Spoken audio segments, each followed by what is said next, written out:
তো বন্ধুরা, আজকে নতুন রেসিপি বানিয়ে দেখাচ্ছি। আমি সন্তু মানুষের রান্নাঘরে তোমাদের সবাইকে স্বাগত। তো আজকে দুধ সামুই বানিয়ে দেখাচ্ছি।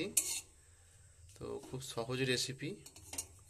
তো আমি কড়াই তেল আর তেজপাতা দিয়ে দিয়েছি, গ্যাস জ্বেলে দিয়েছি আমি। তো ভিডিওটি অবশ্যই তো বন্ধুরা, সাদা তেল নিয়েছি এটা। তো শেষ পর্যন্ত ভিডিওটি অবশ্যই দেখো বন্ধুরা। তো তেজপাতা গরম হয়ে গেছে, সুজিটা এবার ঢেলে দিলাম,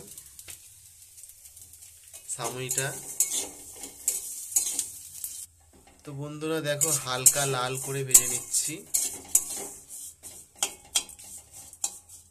তো বন্ধুরা, এখানে আমি দুধটা আগে থেকে ফুটিয়ে রেখেছিলাম, এটা গরুর দুধ।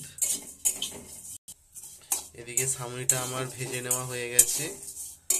খুব অল্প তেলে এটা ভাজতে হবে বন্ধুরা।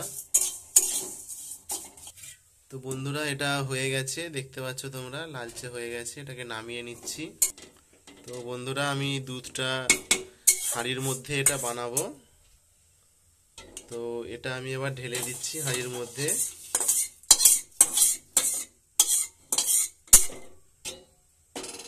এটা এবার আমি ফুটিয়ে নেব।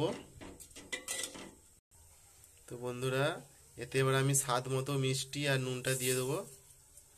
যেমন মিষ্টি খেতে যে পছন্দ করবে সেই মতো, বেশি বা কম।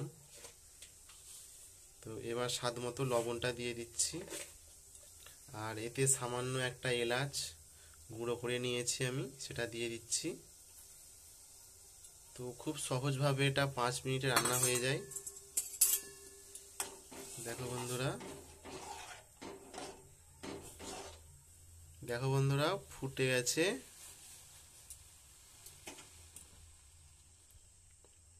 এটা একটু খানিকক্ষণ ফুটিয়ে নিচ্ছি। এটা সামুইটা একটু সেদ্ধ হবে। দেখো বন্ধুরা, সামুইটা সেদ্ধ হয়ে গেছে। এই যে চামচ করে তুলে দেখিয়ে দিচ্ছি। তো এটা ঠান্ডা হলে বসে যাবে। তো একটু পাতলা পাতলাই নামিয়ে নেব। তো স্বাদ মতো নুন মিষ্টি দিয়ে দিয়েছিলাম। তো এটাকে নামিয়ে নিচ্ছি, হয়ে গেছে। এই দেখো বন্ধুরা, নামিয়ে নিয়েছি। তাহলে দেখতেই পেলে কত সহজে আর কত কম সময়ে তৈরি হয়ে গেল। তো ভিডিওটি শেষ পর্যন্ত দেখার জন্য অবশ্যই ধন্যবাদ বন্ধুরা। আমার চ্যানেলটিকে অবশ্যই সাবস্ক্রাইব করে দিও, আর বেশি বেশি করে শেয়ার করো, কমেন্ট করো, আর আমাকে সাপোর্ট করো। এখানে শেষ করছি ভিডিওটি।